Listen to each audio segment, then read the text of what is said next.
그리하여 하늘과 땅과 그 안에 모든 것들이 다 지어졌습니다. 일곱째 되는 날에 하나님께서 하시던 일을 마치시고 쉬셨습니다. 하나님께서 일곱째 되는 날에 복을 주시고 그날을 거룩하게 하셨습니다. 왜냐하면 하나님께서 만드시던 모든 일을 마치시고 그날에 쉬셨기 때문입니다. 가슴에 손을 얹고 믿음을 고백하겠습니다. 제가 먼저 고백합니다. 하나님은 나를 사랑하십니다. 나는 그 사랑 안에 있습니다. 하나님은 오늘 나에게 말씀하실 것입니다. 그 말씀에 능력이 있습니다. 그 말씀에 생명이 있습니다. 나의 마음을 하나님께 열겠습니다. 나의 생각을 예수님께 집중하겠습니다. 들은 만큼 변합니다. 들은 만큼 행복해집니다. 지난 주일까지 우리는 창세기 1장에 있는 6일 동안의 창조에 대한 얘기를 함께 나누었습니다. 1장에 있는 창조 여정을 한마디로 표현한다면 뭐라고 할 수 있을까 생각해 볼 때에 하나님의 창조는 정말 감격과 기쁨의 여정이었다 생각이 듭니다. 매일매일 창조가 끝날 때마다 주님께서 반복해서 하셨던 말씀, 하나님 보시기에 좋았더라는 그 말씀이 이렇게 기뻐하시고 감격하시는 하나님 마음을 보여줍니다. 그리고 이렇게 기쁨과 감격의 창조의 클라이막스는 여섯째 날 하나님의 형상을 따라 만들어진 사람의 창조에 이르렀을 때에 그 클라이막스를 이루게 됩니다. 이렇게 6일 동안의 창조를 이제 묵상하고 나서 오늘 우리가 이제 다시 또 새로운 창세기 2장의 말씀을 묵상해 보려고 하는데, 먼저 그 전에 한 가지 생각을 해보려고 합니다. 이제 6일까지 사람의 창조가 끝나고 났으면은 하나님의 창조의 역사는 다 끝난 것인가 먼저 질문을 해봅니다. 6일 동안 창조가 끝났으니까 하나님의 창조 역사는 다 끝난 것인가? 그렇지 않습니다. 다 끝난 것이 아닙니다. 왜냐하면 오늘 우리가 이야기하려고 하는 아주 중요한 7번째 날의 안식일에 대한 이야기가 있기 때문입니다. 우선 2장 1절부터 3절까지 길지 않기 때문에 이 말씀을 한 번 더 읽고 말씀을 나누어 보겠습니다. 제가 먼저 1절 말씀을 읽겠습니다. 그리하여 하늘과 땅과 그 안에 모든 것들이 다 지어졌습니다. 3절은 같이 읽겠습니다. 하나님께서 일곱째 되는 날에 복을 주시고 그날을 거룩하게 하셨습니다. 왜냐하면 하나님께서 만드시는 모든 일을 마치시고 그날에 쉬셨기 때문입니다. 하나님께서 일곱째 날 안식하셨다. 이제 이렇게 창세기 2장 1절이 시작이 됩니다. 그리고 이제 안식일에 대한 질문과 묵상을 우리로 하여금 하게 하는 본문이 주어졌습니다. 안식일에 대한 이야기는 참 많은 얘기도 있고 많은 질문도 있고 또 많이 고민도 있는 주제임이 분명합니다. 한 가지 질문으로부터 이것도 안식일에 대한 묵상을 시작해 보겠습니다. 하나님의 창조는 6일 동안에 이루어졌는가, 아니면 안식일을 포함해서 7일 동안에 이루어졌는가 질문입니다. 한번 생각해 보시죠. 하나님의 창조는 6일 동안에 완성되었는가, 아니면은 안식일을 포함하여서 7일 동안에 창조 사역이 완성됐는가? 여러분 어떻게 생각하세요? 보통 사람들이 일반적으로 마음에 가지고 있는 생각은 하나님의 창조는 여섯째 날 사람의 창조로 마무리되었다 이렇게 생각합니다. 그리고 일곱째 날은 하나님께서 아무것도 하지 않고 쉬신 날이기 때문에 그날의 안식일이 되었다라는 생각을 가지고 있는 거죠. 이런 경우에 안식일이라는 것은 아무것도 하지 않는, 그야말로 그냥 쉬는 개념, 소극적 의미의 안식일로 우리에게 다가옵니다. 그런데 이런 생각에 대해서 유대인 주석가들은 좀 생각을 달리합니다. 유대인 주석가들은 어떻게 생각을 하냐 하면은, 하나님은 여섯째 날 사람을 창조함으로 창조를 끝낸 것이 아니라 일곱째 날 안식일을 창조하심으로 창조를 끝냈다라고 이야기를 합니다. 그래서 일곱째 날은 단순히 주님께서 쉬시기 때문에 안식이라고 칭해진 것이 아니라 일곱째 날은 하나님께서 안식일을 창조하신 날이다, 이렇게 이제 설명을 하는 겁니다. 이런 경우에 하나님의 창조의 마지막은 사람이 아니라 안식일이 되는 겁니다. 이를 어떻게 받아들여야 될 것인가? 결론적으로 말씀을 드리면은 하나님이 일곱째 날 안식일을 창조하셨다는 유대인 주석가들의 주장은 상당한 설득력이 있습니다. 왜냐하면 이제 지금부터 제가 말씀드리려고 하는 여러 가지 이유 때문에 그런 겁니다. 첫 번째, 그 주장이 상당히 설득력이 있는 이유는, 첫 번째 이유는 보통 우리가 6일 동안의 창조가 완성됐다는 생각은 적지 않은 경우에 장 구별의 영향력이 큽니다. 이게 무슨 말이냐면 6일 동안의 창조는 창세기 1장에 나오거든요. 그리고 일곱째 날에 있었던 안식일은 창세기 2장 1절로 들어갑니다. 이렇게 장 구별 때문에 우리도 모르는 사이에 창조가 창세기 1장에 다 기록됐다라는 생각을 갖게 된 겁니다. 이렇게 장이 성경이 장으로 구별되다 보니까 우리가 성경을 읽을 때도 그러하고 묵상할 때도 그러하고 심지어 설교할 때도 보통 이제 1장 전체가 한 묶음을 이루게 됩니다. 우리가 성경을 읽을 때도 보통 한 장을 읽고 그 다음에 쉬었다가 그 다음날 또 한 장을 읽으니까 그렇게 읽는 것으로 1장과 2장을 생각하다 보면은 6일 동안의 창조와 일곱째 날의 안식일은 툭 떨어진 이런 사건처럼 우리가 느껴지게 되는 겁니다. 그런데 만약에 이런 생각을 한번 해보시죠. 만약에 일곱째 날에 있었던 안식일 얘기가 1장 제일 끝에 붙었다면 어떻게 됐을까? 여섯째 날 창조로서 1장이 마무리되지 아니하고 2장 1절부터 3절이 1장 제일 밑에 붙어서 그 안식일 이야기로 1장 전체가 마무리됐다 그러면은 우리가 어떻게 느꼈을까? 아마도 우리 생각은 많은 변화가 왔을 겁니다. 여기서 우리가 알아야 될 것이 하나 있는데요. 원래 성경은 장절 구분이 없었습니다. 이 장절 구분이라는 것은 사람들이 만든 것인데 훗날 사람들이 성경이 그냥 책별로 쭉 써 있다 보니까 찾기도 너무 어렵고 읽기도 너무 어려워서 장으로 구별하고 절로 구별하게 된 겁니다. 장 구별은 13세기 때야 이루어졌고 절 구별은 16세기 때야 이루어졌습니다. 그렇다면 원래 성경에 기록된 것은 첫날 창세기 1장에 있는 첫날부터 여섯날까지 기록하고 일곱째 날까지 기록이 단절된 것이 아니고 붙어있는 메시지라는 걸 알 수가 있지요. 두 번째 또 한 가지 7일째 안식일을 창조하셨다라는 유대인 주석가들의 생각이 아주 상당히 설득력 있는 두 번째 이유는 하나님께서 안식일에 대해서 설명하시는 창세기 2장 1절과 3절을 보게 되면 가장 많이 등장하는 한 표현이 있습니다. 그게 뭐냐면 일곱째 날이라는 표현입니다. 창세기 2장 1절부터 3절을 한 번 더 개역개정으로 읽어보려고 하는데요. 일곱째 날이라는 표현에 주목하면서 한번 다시 읽어보겠습니다. 제가 1절을 읽겠습니다. 천지와 만물이 다 이루어지니라 일곱째 날에 마치시니 그가 하시던 모든 일을 그치고 일곱째 날에 안식하시니라. 3절은 같이 읽겠습니다. 하나님이 그 일곱째 날을 복되게 하사 거룩하게 하셨으니 이는 하나님이 그 창조하시며 만드신 모든 일을 마치시고 그날에 안식하였습니다. 일곱째 날이라는 표현이 세 번이나 반복되는데 분명히 주목해야 되겠죠. 근데 일곱째 날은 서수입니다. 순서를 나타내는 표현입니다. 이 말은 여섯째 날에 이어지는 또 한 날이 시작됐다라는 의미이죠. 그래서 이렇게 세 번의 일곱째 날은 주님께서 반복하시는 말미암아 이 일곱째 날의 안식일이라는 것이 첫날부터 여섯째 날까지 계속해서 이어졌던 창조의 여정 중의 하루라는 것을 가르쳐주고 있는 겁니다. 또 한 가지 마지막으로 하나님께서 일곱째 날에 안식일을 창조하셨다는 말이 상당히 설득력 있게 느껴지는 이유 중에 하나는 첫날부터 일곱째 날까지 기록을 쭉 보다 보면은 첫째 날이니라 둘째 날이니라 셋째 날 이렇게 쭉 말들이 되잖아요. 근데 히브리어 원어를 보게 되면은 첫째 날부터 다섯째 날까지는 그 날을 표시하는 히브리어에 정관사가 붙지 않습니다. 근데 여섯째 날과 일곱째 날만 그 안에 정관사가 붙습니다. 그러니까 굳이 말하자면 이렇게 표현하신 것입니다. 그 여섯째 날에 그 일곱째 날에 이렇게 여섯째 날과 일곱째 날만 정관사를 붙였습니다. 여러분 정관사를 붙인다는 것은 분명히 의미가 있지 않습니까? 그날이 아주 특별하면서 중요한 날이라는 것을 가르쳐주는 언어적인 모습입니다. 이런 몇 가지 이유 때문에 유대인 주석가들이 이야기하는 것처럼 하나님께서 여섯째 날 사람을 창조하심으로 창조를 끝내신 것이 아니라 일곱째 날 안식일을 창조하심으로 하나님의 창조가 끝냈다라는 이야기는 상당히 설득력이 있는 겁니다. 그리고 만약 이를 받아들이게 되면 어떤 상황이 되는 것인가? 이를 받아들이게 되면은 일반적으로 우리가 느끼고 있는 안식일에 대한 개념은 분명한 변화를 맞이하게 됩니다. 이런 경우에 안식일은 단순히 뭔가를 하지 않는 소극적 의미의 안식일이 될 수가 없고 더 나아가서 안식일 자체가 커다란 의미가 있고 심지어 사명도 있는 보다 적극적이면 능동적인 개념의 안식일로 바뀌게 되는 겁니다.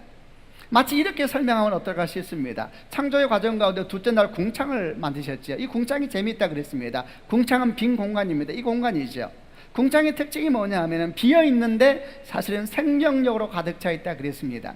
그래서 이 둘째 날 궁창이 만들어지지 아니하면은 넷째 날 해와 달과 별들이 거기에 만들어질 수가 없고 다섯째 날 하늘의 새들의 생명력도 날 수가 없는 것이기 때문에 비어있는 것 같지만 생명력으로 가득한 이 공창이 존재함으로 말미암아 하나님의 창조 사역은 구체적인 모습으로 드러날 수가 있었습니다. 안식일도 아주 유사한 모습을 갖습니다. 안식일은 그냥 언뜻 보기에는 그냥 쉬는 날, 비어있는 날처럼 6일 동안 수고했으니까 하루를 빈 날처럼 보이지만 그렇지 않습니다. 이 날은 둘째 날 궁창처럼 비어있지만 생명력으로 가득하고 그리고 하나님의 사명과 하나님의 임재로 가득한 그런 특별한 날이다라는 것을 느낄 수가 있는 것이죠. 이렇게 안식일의 개념이 그저 아무것도 하지 않는 소극적 개념이 아니라 생명력이 가득한 적극적 개념이요, 보다 능동적인 적극적 개념으로 다가오게 하는 것이 주께서 일곱째 날 안식일을 창조하셨다는 언어 속에서 받을 수가 있는 겁니다. 또 한 가지 더 얘기를 해보겠습니다. 이렇게 안식일이 우리에게 아주 중요하게 다가오고 있구나라는 걸 느끼게 하는 또 하나의 근거가 되는 것은 주님께서 안식일에 대해서 하신 말씀 때문입니다. 3절에 뭐라고 말씀하셨냐면 일곱째 날 표현하시면서 일곱째 날에 복을 주시고 그날을 거룩하게 하셨다 이렇게 표현했는데 이게 아주 굉장히 독특한 표현입니다. 첫 번째, 그날을 복 주셨다 그랬습니다. 그날 자체에 복을 주신 것입니다. 창조의 과정을 보게 되면 복을 주셨다 말씀은 여기에 처음 나오지 않습니다. 다섯째 날 하늘의 새를 만들고 바다의 물고기를 만드시고 난 다음에 주님께서 그들에게 복을 주시면서 생육하고 번성하라 이렇게 말씀하셨습니다.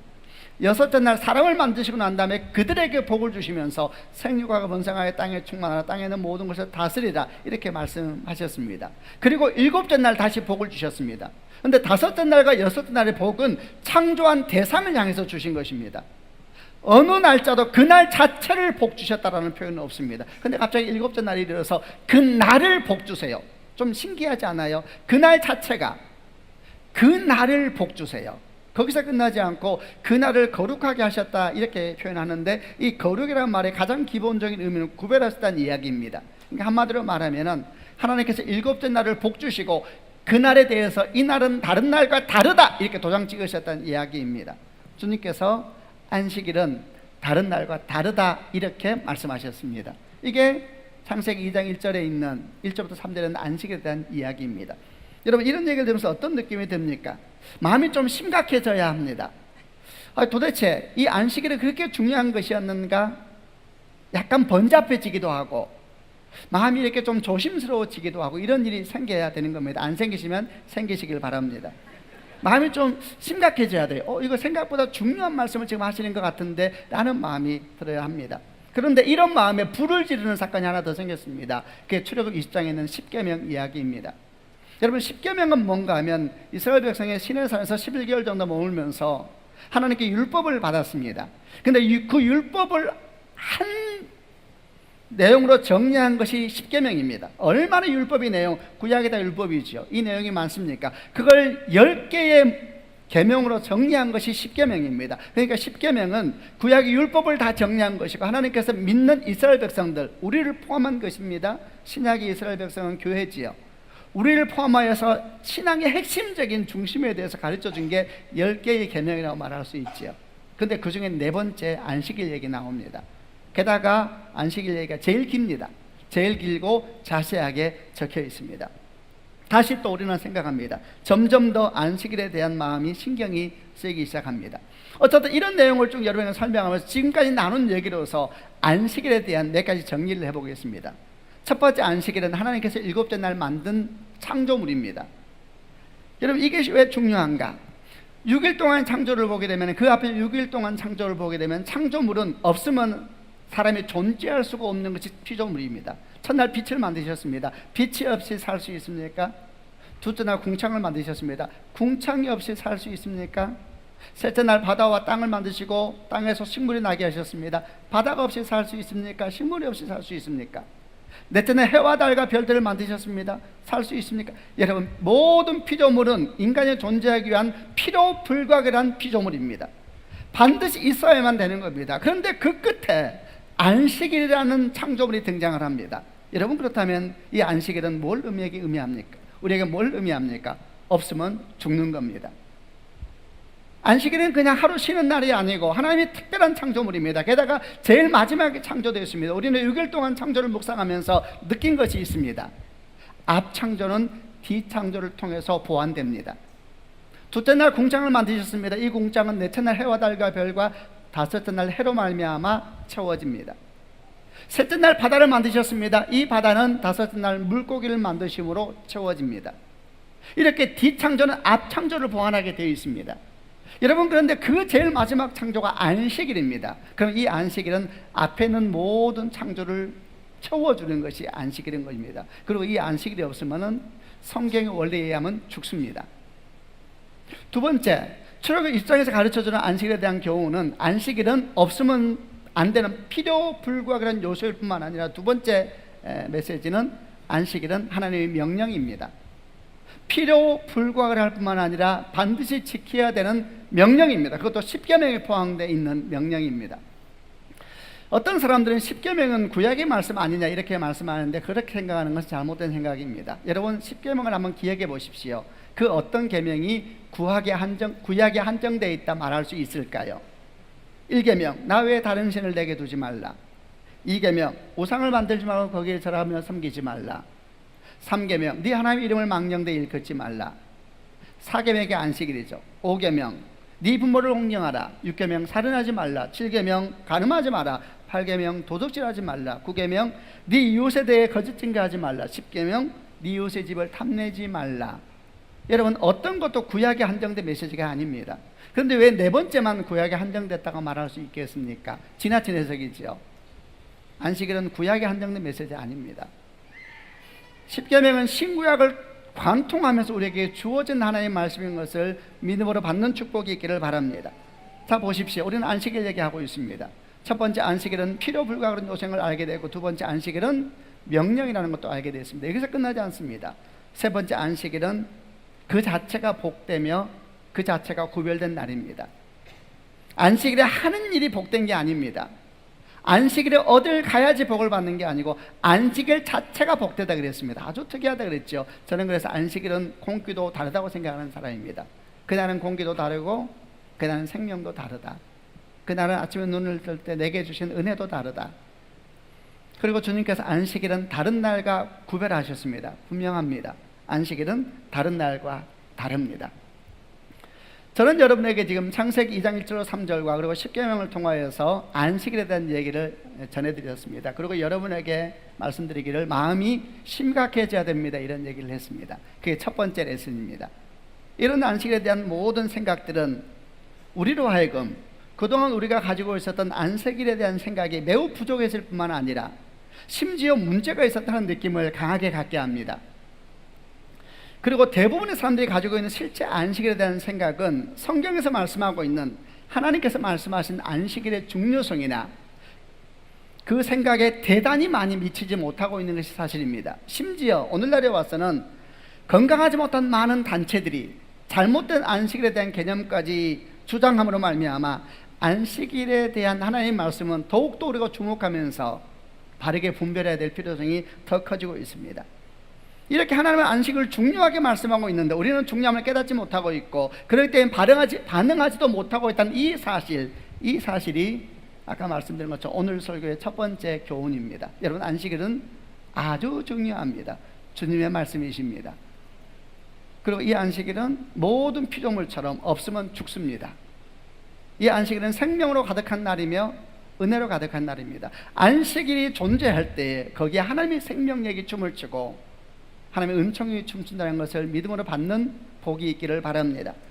자, 이렇게 안식일이 이렇게 중요한데 우리가 지금 안식일의 생각에 있어서 문제가 많구나 라는 생각은 그 다음 단계로 들어가게 하겠죠. 그 다음 단계는 뭡니까? 그렇다면 어떻게 해야 되는가? 오늘을 사는 우리들은 이 안식일을 어떻게 지켜야 되고 어떻게 바라봐야 되는가? 질문을 가지고 이제 그 다음 얘기를 해봐야 합니다. 한마디로 말하면 안식일의 회복에 대한 겁니다. 이 주제를 묵상하기 위해서 신약에 있는 말씀을 하나 찾으면서 얘기를 해보겠습니다. 이 말씀은 누가복음 6장 1절부터 11절 말씀을 읽으면서 얘기를 해보려고 합니다. 이 말씀은 두 가지 관점으로 초점을 맞춰서 읽겠는데, 첫 번째는 이 말씀은 예수님께서 당시 전통적으로 유대인들이 가지고 있었던 안식일에 대한 생각을 깨버린 사건입니다. 두 번째는 이 말씀을 통하여서 주님께서 중간에 아주 중요한 말씀을 하나 하시는데, 참된 안식일의 시작이 어디서부터 시작돼야 되는 것도 가르쳐주는 말씀이 누가복음 6장 1절부터 11절 말씀입니다. 한번 읽어보겠습니다. 제가 먼저 1절 말씀을 읽겠습니다. 안식일에 예수님께서 밀밭 사이로 지나가셨습니다. 제자들이 밀 이삭을 잘라 손으로 비벼서 먹었습니다.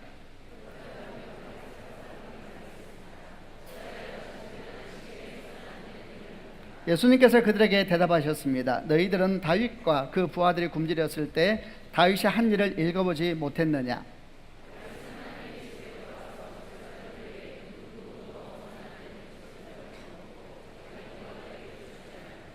예수님께서 바리새파 사람들에게 말했습니다. 인자는 안식일의 주인이다.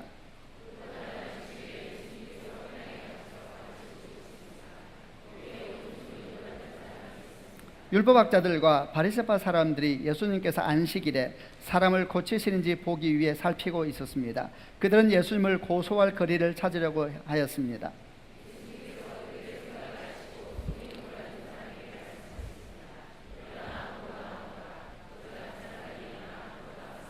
예수님께서 말씀하셨습니다. 너희에게 묻겠다. 안식일에 선한 일을 하는 것이 옳으냐, 악한 일을 하는 것이 옳으냐, 생명을 살리는 것이 옳으냐, 죽이는 것이 옳으냐?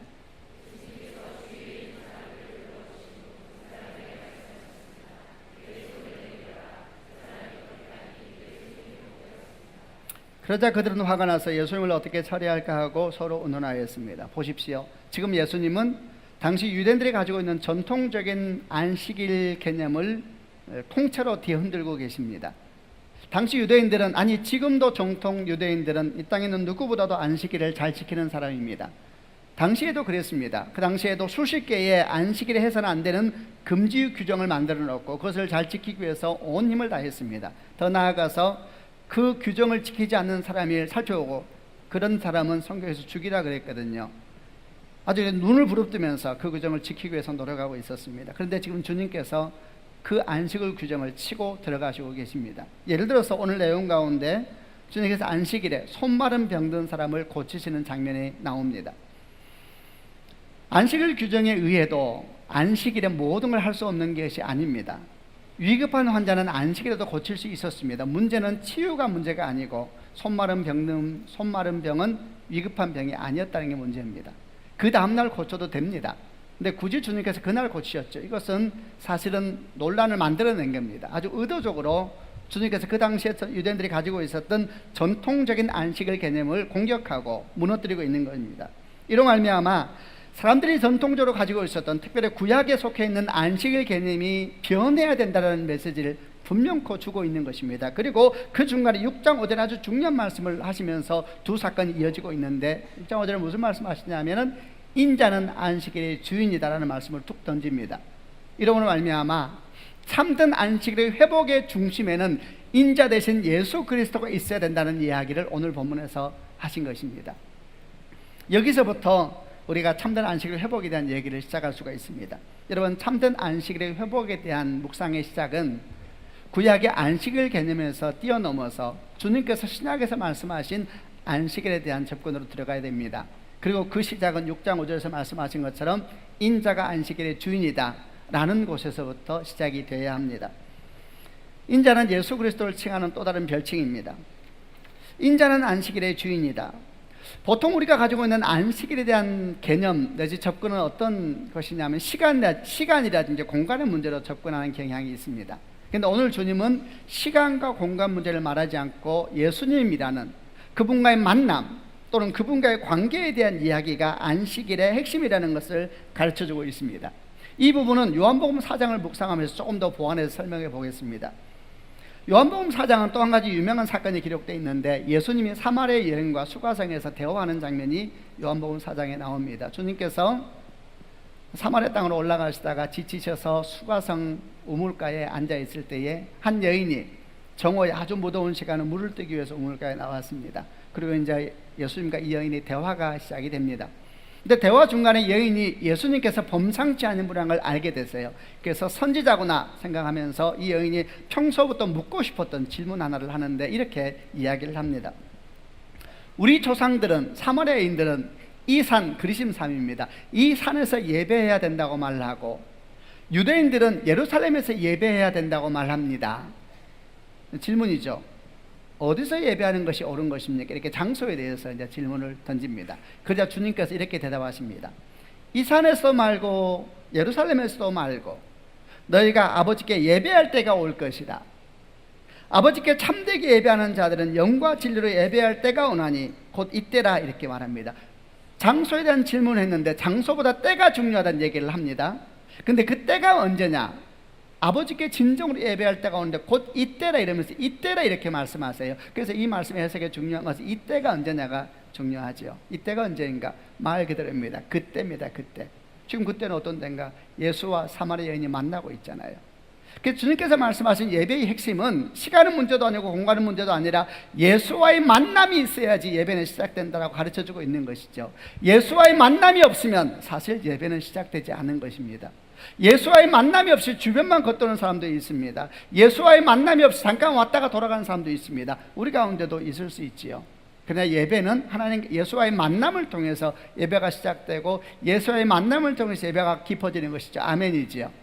주님께서 예배에 대한 설명하시면서 시간은 문제도 아니요 공간은 문제도 아니라 예수와의 만남, 그게 핵심이다 라고 말씀하셨는데, 이 예배에 대한 교훈은 안식일에 그대로 적용해 볼 수 있습니다.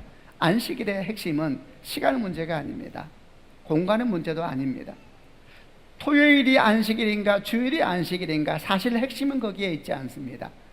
공간은 문제, 어디에서 예배를 드려야 되는가. 우리 교회 같은 경우는 사실은 주일만 여기서 예배하는데 이곳은 예배 교회인가 아닌가? 교회이지요 아니지요? 시간의 문제와 공간의 문제가 아니라 보다 근본적인 핵심은 예수에 있는 것입니다. 아멘이죠. 안식일에 대한 회복의 초점은 시간의 문제로 접근하면 혼란이 오고 공간의 문제로 접근해도 혼란이 옵니다. 그러나 예수라는 분으로부터 시작하면 질서가 생기는 것을 믿으시길 바랍니다. 여러분, 이것이 안식일에 대한 두 번째 교훈입니다. 중요한 것은 시간이 아니고 공간이 아닙니다. 중요한 것은 예수 그리스도입니다. 그 예수 안에서 예배하고 그 예수 안에서 쉼을 얻는 것입니다.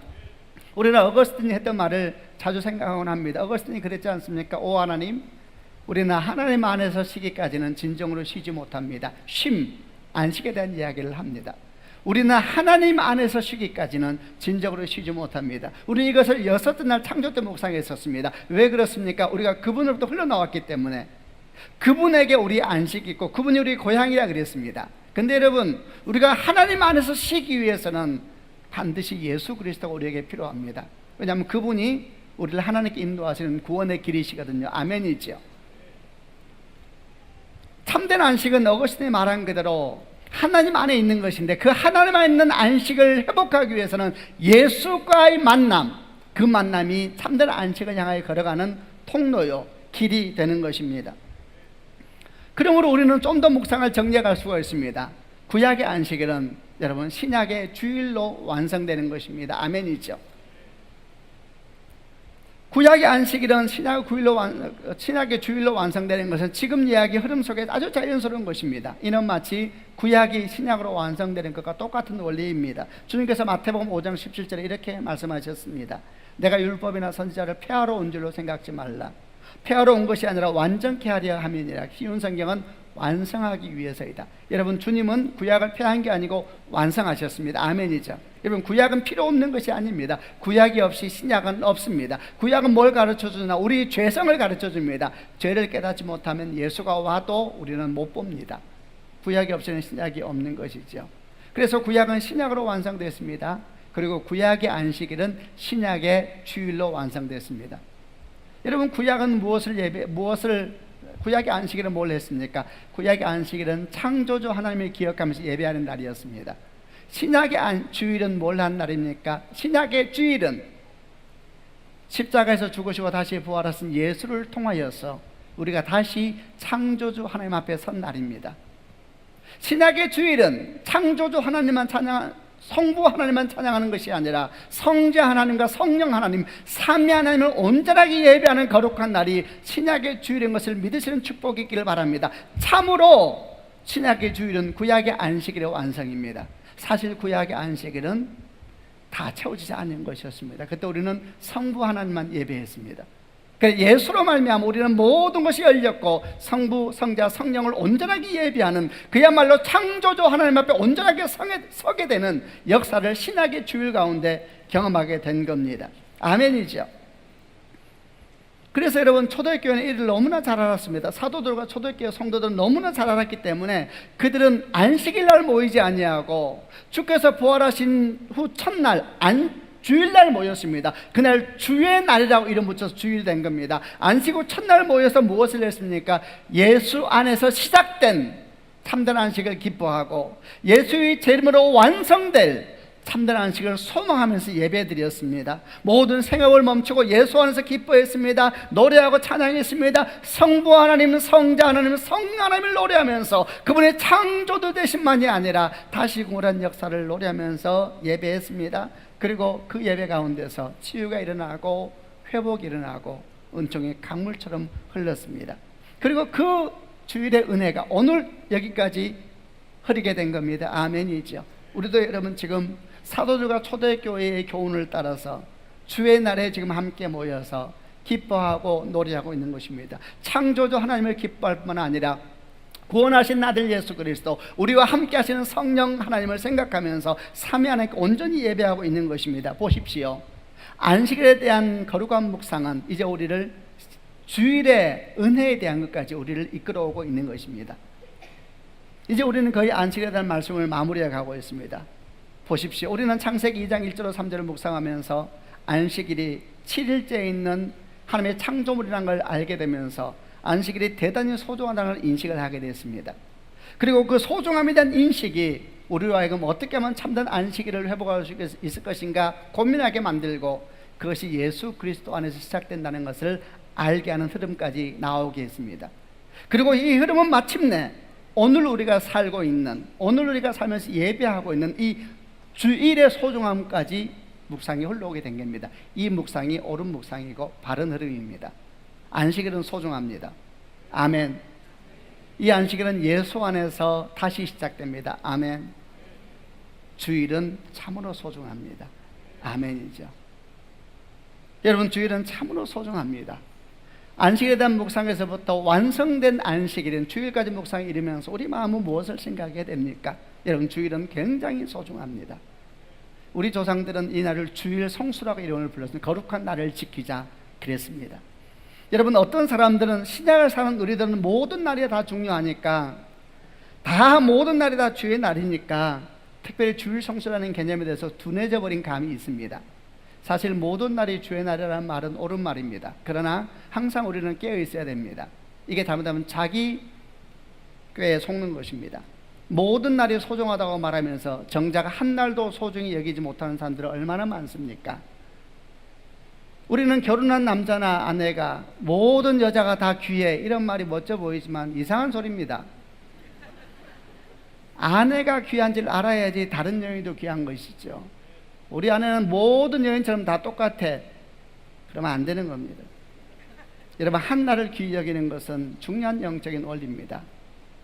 뿌리가 거룩한 즉 가지도 그러하니라. 우리는 이것을 10분의 1을 구별함으로 10분의 9를 거룩하게 만드는 11조의 영적 원리를 얘기할 때 나눴던 이야기인데, 안식일도 주일도 똑같습니다. 한 날을 거룩히 함으로 나머지 6일을 거룩하게 하는 창조의 원리하고 똑같습니다.